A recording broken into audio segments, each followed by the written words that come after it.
Hi, good day everyone! Tutorial tayo guys para sa mga baguhan lang dito sa Pupo kung saan makikita ang inyong mga live tasking sa account nyo. So, pag click nyo ng Pupo Live, i-click nyo lang po yung rewards. Pag na-click nyo na yung rewards, nandyan na lahat ang inyong live tasking. So, nasa upper part ang inyong live tasking. Scroll mo lang yan sa baba. Nandyan ang inyong crown set tasking. So, ganun din sa mga boys. Nandyan din po ang inyong mga tasking sa rewards. So, huwag nyo kalimutang i-click lagi ang inyong rewards. Guys, sa reminders lang po, lalo na po sa may mga, ngayon 500 na, ang per hour na laro, 1,000. Ang crown set nyo or ang CS nyo ay 1 hour lang din. So, kung nakaupo ka sa crown set na upuan, sa mga nagla-live, huwag kayong masyadong tumagal. Pag okay na siya, magpaalam na kayo.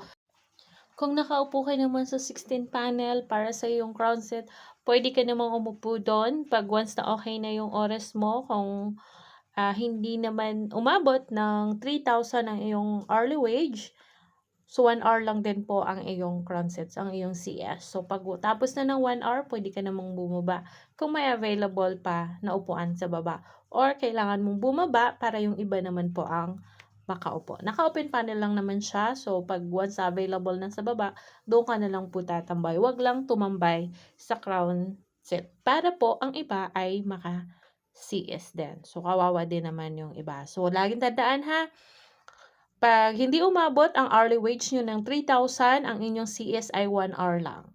Then, sa inyong live naman po, hindi siya pwedeng mag-panel hanggat hindi po umabot ng 3,000 ang inyong hourly wage. So, ang nagpa-panel lang po is yung naka 3,000. So, pag hindi umabot ng 3,000, solo live lang yung dapat nyong gawin. So, alam nyo na ha, pag solo live, siya ay hindi pwede mag-panel, hindi siya umabot sa hourly wage na 3,000. So, sa may mga 3,000, I encourage you guys na mag-panel po kayo para naman po makaupo din yung iba. Sa mga nagla-live tasking naman, kung solo live ka, kung aalis ka sa camera, and live mo na lang sa mga nagpa-panel, close cam naman po. Huwag kalimutan yan guys ha, para maiwasan nyo po na magkaroon ng warning kay Lola. Hunting coins tayo guys. Click nyo lang yung live, then explore. I-click nyo yung explore, then hanap kayo ng mga nagla-live dyan. So, ganito ang gagawin nyo. Mag-explore lang kayo. Ayan. So, dito ay mayroong dalawang maswerteng kahon na pwede nyong pagkunan ng coins. So, click nyo lang yan kung anong nandyan. Ang iba dyan, kailangan nyong i-follow muna yung nagla-live. Yung iba naman dyan, mayroong kailangan i-send. So, kung anong nandyan, explore nyo lang.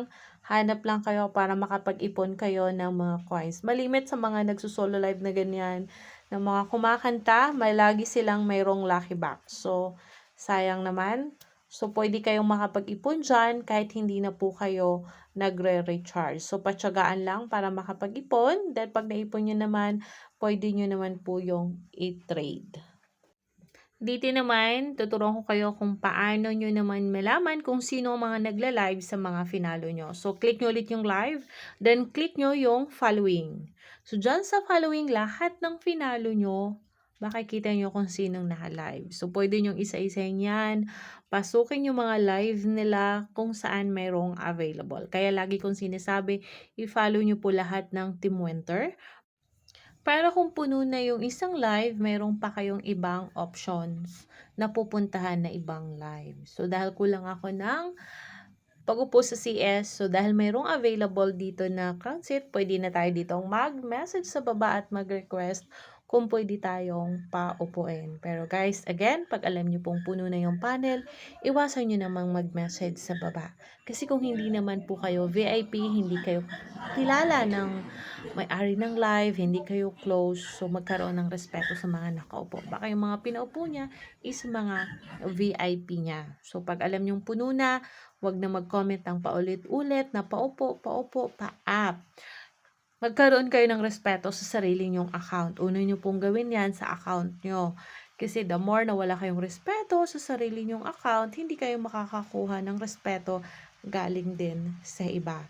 So yan, nakapag-comment na ako sa baba dahil alam ko na mayroong available na upuan. So antay lang tayo.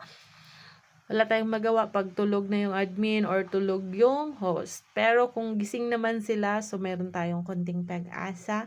Antay lang tayo in a minutes. Malay mo makaupo tayo. Ayan, meron na tayong invitation. Pag meron tayong invitation na ganyan, antay lang tayo dahil mayroon naman ditong treasure box. Dito tayo kukuha ng coins. So, habang nakatambay, kukuha na rin ako ng coins. So, yung host na yan, hindi niya nakikita yan.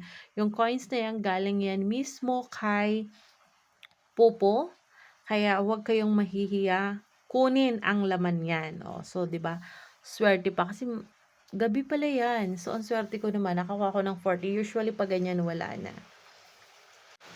Ayan, pag natapos ng inyong mga live tasking, ang inyong mga crown set tasking, huwag niyong kalimutang bumalik ulit sa rewards para i-claim ang mga points. So,